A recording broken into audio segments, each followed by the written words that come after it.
Thomas, I am extremely excited to have this interview with you, especially given your expertise in this very niche but important area in terms of football, and one that even myself, I didn't consider the depth of it until I came across your work. So I'm really excited to speak with you and obviously the experience that you've had as well. I think that the most obvious question to ask initially is, what motivated you to pursue a specialism in throw-ins? Yeah, thanks a lot, Temisan. Yes, I started already very early with a passion for throw-ins. I was like 10 years old or so in the mid 80s, and I saw my big cousins Ben and Johnny do long throw-ins. So I thought they were really cool. They were like, I think 5, 8 years older than me. So, Hmm. and often you're looking up to people older than you and be inspired. So already from an early age, I was really, I fell in love with throw-ins, you can say that. And then I was a quite good football player, played in the best U19 league in Denmark. Hmm. Uh, Playing against, for example, Thomas Gravesen, who later played for Real Yes, Madrid and Danish national yes, team, Celtics yes. Hamburg, has and so.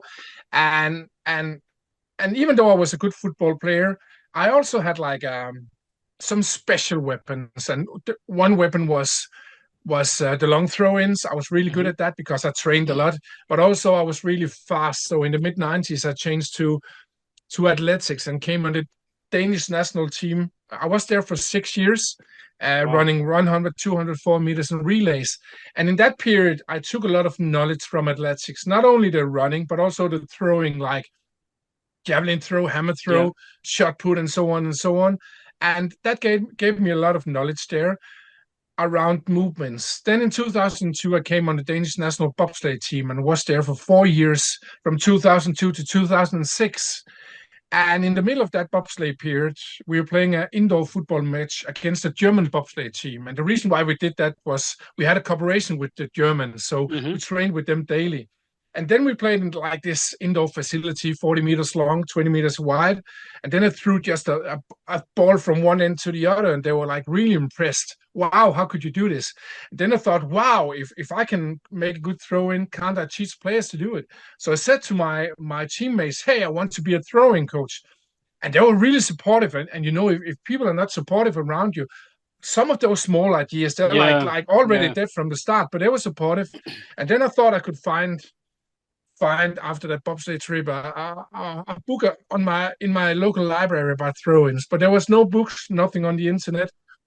So I used approximately 6 months to prepare a throwing course. And in October 2004, I could have been starting with a youth amateur team, but I Hmm. had the courage to ask a local Superliga team from Denmark called Viborg.